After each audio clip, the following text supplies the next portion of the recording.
There is no law, and to date, nobody has been able to show that there is a law for the average American citizen working day in and day out to pay an income tax. But We the People Foundation for Constitutional Education put a full-page ad in the USA Today on July 7th, 2000.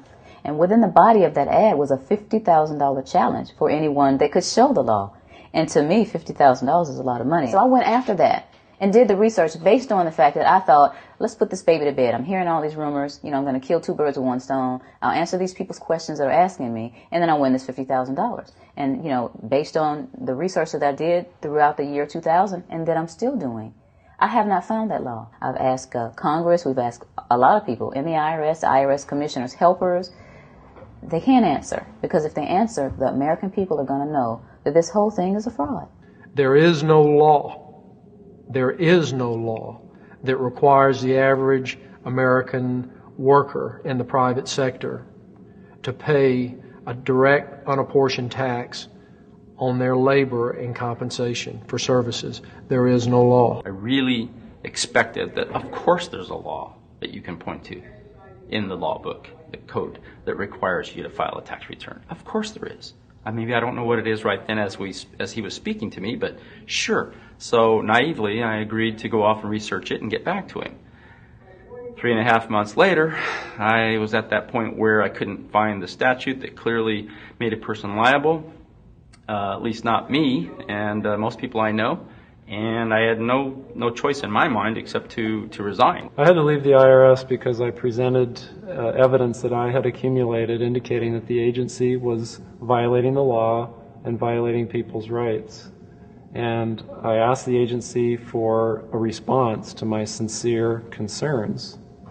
And the answer I got was that they would not respond to my concerns and that they would provide me with the paperwork necessary to tender my resignation. You can look through the statutes and look for the law that requires you to pay. And when you do that, you can't identify a law that requires the average person in America who earns a wage and works in private business to pay an income tax. American citizens, along with the foundation, have been asking the IRS to specifically provide them with the underlying legal foundation upon which they administer and enforce the personal income tax laws in our country. At the national level, when people would attempt to contact somebody of a much higher authority, say the commissioner, same kind of thing. They would get answers that were in effect non-answers. You have to understand that an agency which will unlawfully impose a tax that doesn't exist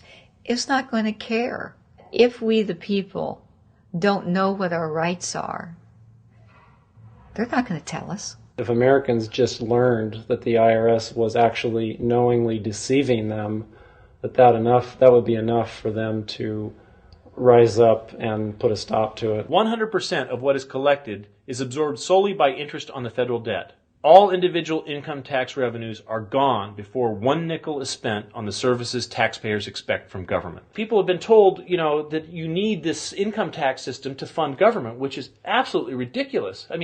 My question is, well, if that's true, how did we fund government from 1776 to 1913? The main purpose of the income tax is not to raise revenue, but to redistribute wealth and to control society. A lot of people might say, well, gee, if there wasn't an income tax, what would happen to education? They don't understand that education is paid for the most part, out of state and local taxes, your property tax. People might say, well, how are we going to build and maintain our highways if there's no money coming into the government? We need our highways. There is a tax on every gallon of gasoline that people buy. Proceeds from the income tax do not pay for highway construction. I believe that in both spirit and substance, our tax system has come to be un-American. Death and taxes may be inevitable, but unjust taxes are not.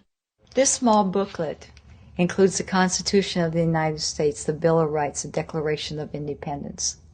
This is a document that every citizen should read. It's a document which freed an entire nation. This is the Internal Revenue Code, and this document, and the unlawful application of this document by the Internal Revenue Service has enslaved the nation that this document attempted to free.